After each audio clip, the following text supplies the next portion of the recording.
स्नेहिल तर कार्यकारी संपादक पुणे सकाळच्या शीतल पवार मॅम, अगदी सखोल असा हा आपण प्रश्न जे आहेत किंवा सर्वे जे आहेत तो केलेला आहे, म्हणजे तुमचा आमदार निवडून येईल का इथपर्यंत हा सर्वे झालेला आहे।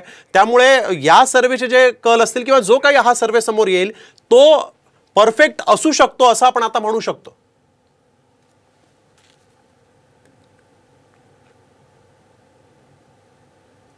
मला वाटतं की लोकसभेच्या निवडणुकीमध्ये अगदी केंद्रीय मंत्री आणि 5 ते 6 वेळा खासदार असलेल्या लोकांना पराभवाचा सामना करायला लागला।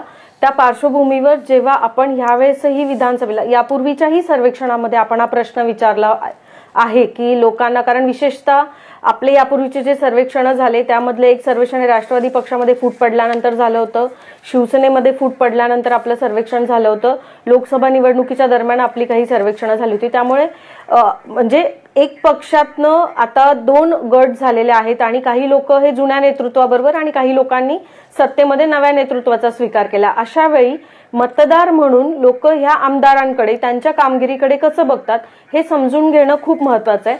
त्यामुळे नक्कीच आपल्या या सर्वेक्षणातनं ज्या पद्धतीने आता मतदार व्यक्त झालेले, तुम्ही जेव्हा आकडे सांगाल तर लोक कशा पद्धतीने मतदार या आमदारांच्या कामगिरीकडे बघतायत, आमदारांच्या कामगिरीकडे त्यांचं मत दिल्यानंतर त्याला पुन्हा संधी द्यावी की त्याला पुन्हा संधी देऊ नये यावर मतदार कसं व्यक्त झालेले हे नक्कीच या सर्वेक्षणामधनं खूप काय म्हणतात की उत्कंठा वाढवणारं तर आहेच, पण आपल्या सगळ्यांना इन्फॉर्मेशन देणारही ठरेल।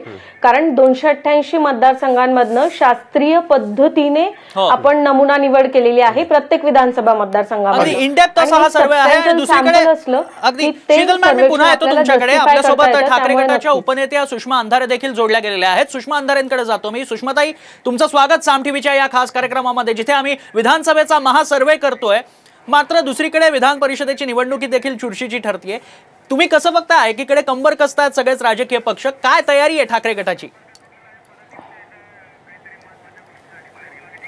ठीक आहे, सुषमा अंधारे यांच्याशी आपला संपर्क तुटलेला आहे। आपण पुन्हा एकदा त्यांच्याशी संपर्क साधण्याचा प्रयत्न करणार आहोत आणि आपण बघतोय या प्रश्नांकडे। आणि दुसरीकडे सम्राट सर, मला तुमच्याकडे यायचंय। राज्याची राजकीय परिस्थिती आता आपण बघतोय, गेल्या 5 वर्षातली परिस्थिती आपल्या डोळ्यांसमोर आहे आणि आता सुद्धा जे काही घडतंय त्या दृष्टीने विधानसभेच्या निवडणुकांकडे बघायचं झालं तर थोडक्यात कसं बघतात?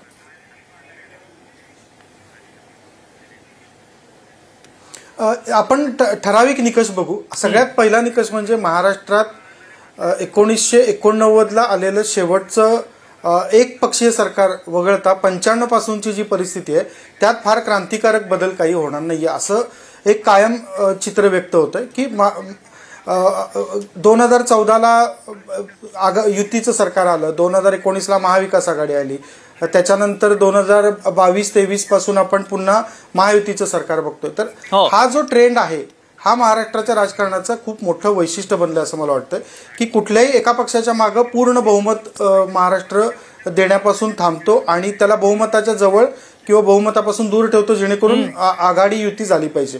हा एक सगळ्यात मोठा महाराष्ट्राच्या राजकारणातला बदल आहे जो आता आपण लोकसभा निवडणुकीत सुद्धा बघितला। ज्यांनी जेवढ्या जागा उभ्या केल्या तेवढ्या पूर्णपणानं निवडून आल्या का, तर प्रत्येकाला 50% पर्यंत जागांचा लाभ मिळावा अशी व्यवस्था झाली, ज्यात भाजपचा तोटा झाला हे स्पष्टपणानं समोर आलं।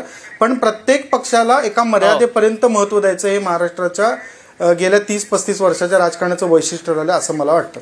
अगदी। आणि सर, एक मोठी अपडेट विधान परिषदेच्या निवडणुकांसंदर्भातली देखील येते। आपण चर्चा पुढे चालूच ठेवू, मात्र ती अपडेट पाहूयात। तर एक